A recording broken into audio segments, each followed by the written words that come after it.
The corporate agenda is kind of mounted and directed and funded ultimately by corporate interests. It's important for people to understand that this is not an abstract policy that comes out of nowhere. It comes out of corporate think tanks, corporate interests, corporate efforts to get their hands on valuable public assets. These kind of policies are failing. They haven't created a large amount of jobs in Northern Ontario. We've had this going on for years and years, and in fact, relative to Southern Ontario, Northern Ontario is declining. Many hinterland areas continue to decline.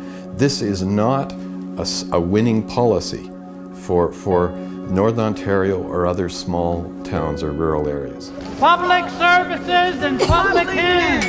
Public services and public hands! Stop privatization!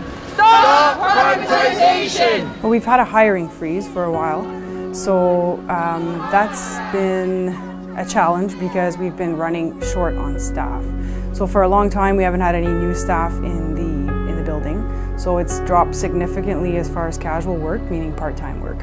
So the full-time depletes, the full-time employee bank depletes because a lot of them are off on post-traumatic stress disorder and that type of thing. And as far as casuals go, some are finding different jobs and they haven't hired any in a long time. So that's creating shortages in staff daily, lots of overtime also. Dans les 12 ans, depuis que je travaille avec le ministère, il y a eu beaucoup de changements au-delà du travail.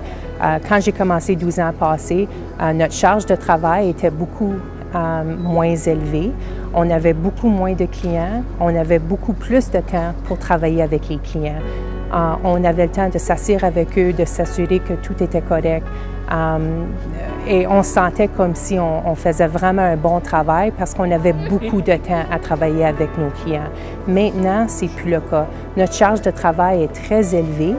À cause de ça, on a beaucoup moins de temps à travailler avec nos clients. C'est quasiment comme si c'est une ligne de production. Ils rentrent, ils sortent, ils rentrent, ils sortent, parce qu'on n'a pas le temps de s'asseoir avec eux et puis de vraiment payer attention à c'est quoi leurs besoins.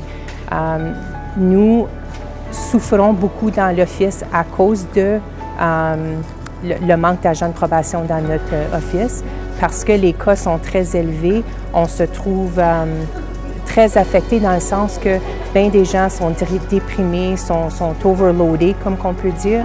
Trop de choses à faire dans peu de temps. Et puis encore, c'est la demande du gouvernement qu'on travaille plus fort avec moins de ressources. Donc, on ne donne pas une bonne qualité de travail à nos gens, à nos clients. On ne peut pas se donner 100% à eux car on a beaucoup trop de choses à faire. A lot of us are in this field because we actually care about our clientele. We actually care about the work that we do. It's difficult when you see seasoned workers that have been doing this job for years, who are very good workers, who honestly believe that they are good, effective caseworkers. It's hard to see them now in the last couple of months doubt their skills, doubt how effective they're being, and really doubt that they're meeting their clients' needs the way that they used to. Actually, I'm finding the workers, honestly, they've had enough. That this is ridiculous. We're almost working for nothing. We're working paycheck to paycheck. The price of everything is going up. We don't have a cost of living. That was taken away. I was here in Sudbury during the election campaign last June. I saw a lot of empty offices at that time, touring the government buildings, and on my walkabouts here, I see even more empty offices, right? Fewer workers. But what I've encountered is I'm meeting workers who say, you know, I don't get to take a coffee break, I don't get to take a lunch break, I stay late. I said, just to try to get the work done, and the backlog just keeps growing and growing and growing, and we're not able to actually do the job we're supposed to do. And so for the people of Sudbury and area, even more job cuts will mean even less services. Tools to get it out and do what they need to do to make ends meet and see if they can make it work. We are in the sights of this kind of neoliberal agenda. Governments are often equivocating under popular pressure about what to do and think that if they can, you know, give a little bit, that they'll be able to get corporate money and not too much static from the corporate dominant forces in the society. A little bit is not enough. They'll keep coming until they have every last square inch of the public space taken over for private corporate capital.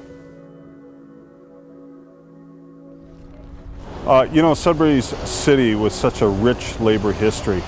When I was younger, I remember all these exciting stories about workers from Mine Mill Hall and steel. And while the heritage of those great industrial unions is still very much a part of the heritage of Sudbury, let me tell you, here at OPSEU, we're fighting for public services. We're fighting for the entire community. We're putting out the message out there that it's not just about our union members, it's about every working person in this city. We want a contract! We want a contract! We want a contract! We want a contract! We want a contract! There's an impoverishment going on. It's an impoverishment of the population economically, fewer jobs, people having to leave. It's an impoverishment of our public institutions and our public space and democracy. It's an impoverishment of our culture. And the primary axis on which that has to be fought is the struggle against austerity and for protection of public services, public rights, public space for debate. We're in a fundamental period of fundamental change, and we can go, one way. We can fight and, transform the economy in a progressive direction, or we can go back and down and become more divided as a people and poorer as a result.